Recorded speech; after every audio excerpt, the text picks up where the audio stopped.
আমরা আসলে আসছি এখানে মানে নদী দেখার উদ্দেশ্যে। আর নদীর ভয়ানক গ্রাস অনেক মানুষকে সব্রশান্ত করে দিচ্ছে। আপনারা দেখতে পারবেন যে ওদিকে যে সবুজ দেখা যাচ্ছে ওই পারে নদীর বাঁক ছিল, কিন্তু এখন সেটা ভাঙতে ভাঙতে এই জায়গায় চলে আসছে।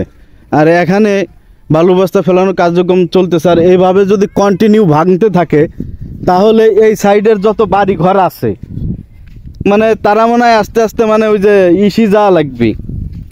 কি ঘরের কথা যেন কইলেন ভাই? ওই গুচ্ছ গ্রামে চলে যাওয়া লাগবে। তো এই ভিডিওটা যদি সহৃদয় গভর্নমেন্টের সরকারি কোনো লোক দেখে থাকেন, আসলে আমি ভিডিও কন্টেন্ট বা ভিডিও করে থাকি, তো আসলে এইসব বিষয় মানে খুবই দৃষ্টি সুন্দরভাবে দৃষ্টি দিয়ে এবং তত্ত্বাবধানে এগুলো দেখানো উচিত আমি মনে করি। এইভাবে মানে ট্রলারে এনে মানে ফেলানোর কথা শোনা গেছে যে ফেলানো হচ্ছে, এভাবে না ফেলে যদি এভাবে বাঁধটা এইভাবে তৈরি করে সব জায়গাতে দেয় মানে অনেকটা, তাহলে এই নদী পাড়ের লোকজন মনে হয় কিছুদিন থাকতে পারবে। নইলে দেখা যাচ্ছে যে গুচ্ছগ্রামে চলে যাওয়া লাগবে যার যার।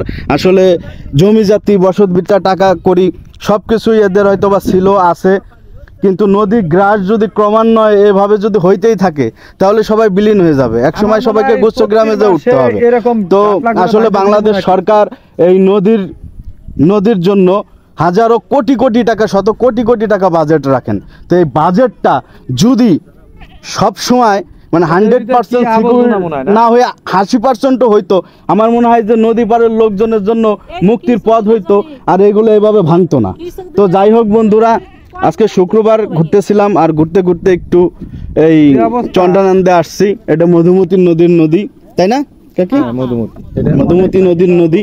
এই নদীটা অনেক দূরে ছিল, ওই সাইডে ছিল। এখন ভাঙতে ভাঙতে এই যে প্রাণীর ছোটটা দেখা যাচ্ছে, এই প্রাণীর ছোটটার এই বাঘটা মানে এই যে দেখেন এই যে কচুরিগুলো যাচ্ছে, মানে এই যে প্রাণীর ছোটটা এইভাবে বাঘ দিচ্ছে যাতে এই দিকে ঢুকে যাচ্ছে শুধু। ঠিক আছে, তো আসলে এই জন্য ভিডিওগুলো ধারণ করতেছি এবং ঘুরতেছি, দেখতেছি এবং আপনাদের মাঝে জিনিসগুলো তুলে ধরার চেষ্টা করতেছি।